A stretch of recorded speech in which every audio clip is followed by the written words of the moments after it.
The Rock. Yeah. You're friends with him. Yeah. You're friends with the fucking Rock. How did your friendship with The Rock happen? So during COVID, I was like, once things shut down, I was like, oh, we're not going anywhere for a minute. I'm talking to a handful of comics that are like very bummed, as I was. We're like, oh man. And there's some talk of like, is stand-up even going to come back? I mean, truly, there was no sign of even the business coming back. It was like, is that the end of TV and movies?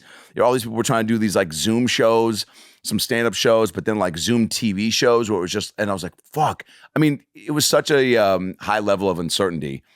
And I was like, well, I got to control what I can control, which is trying to, for myself and my own sanity, trying to create and put up more content, do dumb little videos. I had a friend made me these like little braces. I would do these little characters, and then I did some puppet stuff, made some songs, and then I was like, I'm just going to try to be thinking more in terms of like just putting up funny stuff. So I see a post, a headline that Gwyneth Paltrow was selling candles that smell like her vagina, right? Through her company called Goop, right? Uh-huh. Yeah. Bri, you with me on that one? Yeah. And so they sold out in like 10 minutes, like these candles that smell like her vagina. And I was like, whoa. And then I was like, well, who's the male equivalent to that? And who would like sell like ball scented candles? So I was like, oh, as I posted the thing, and then I just was like, and I never tagged the people, but I tagged The Rock, and I was like, hey, your move, man. Like fucking, if they're gonna sell those, like, equality, like you got to sell the bulk, get on that. You hit up Yankee Doodle Candle Company, whatever. And then I start just as a joke.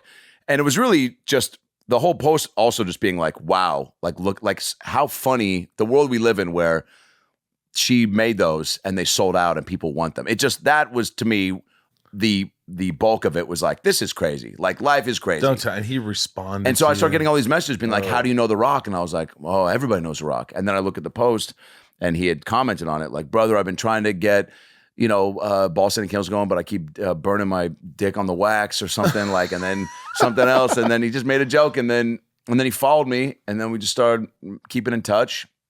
And then he sent me a couple voice notes saying he'd been following my stuff and keep at it. We'll have some Terramana when things resume and life gets back to normal. And then I got the audition for Vince McMahon, and I was like, I don't know if this came from you, but thanks, man. Show looks dope. Very cool that you're doing this on your story and how things came to be.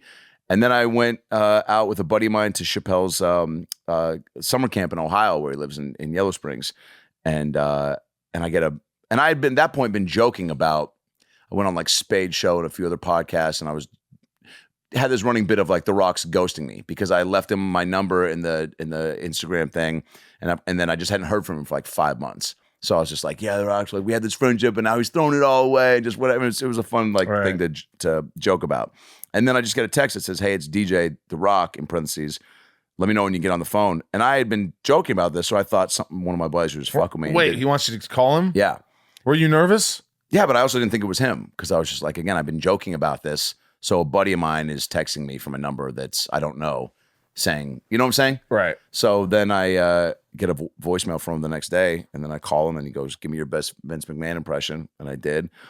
And I was taking a poo at the time, and I don't know why that was relevant, but it just adds to the... That's where you were. That's where I was, trying to paint the picture. And then got it, and then we talked for like... That's really funny. That's good. I like that. Yeah. Yeah, it was, and then we just chatted for like 2 hours about everything, about sports, about comedy, about single mom life, about family stuff, about sports, about wrestling, crowd work, and how he, loves these clips I post because he's like, that was my favorite part of doing it in the ring, was like breaking the fourth wall and going off script. He's like, not everybody could do it, and I love to do it. And we started really diving in on that aspect of performing. And it was like, we've been friends for 30 years. And I was like, man, I should have recorded that whole conversation, put it out as a podcast.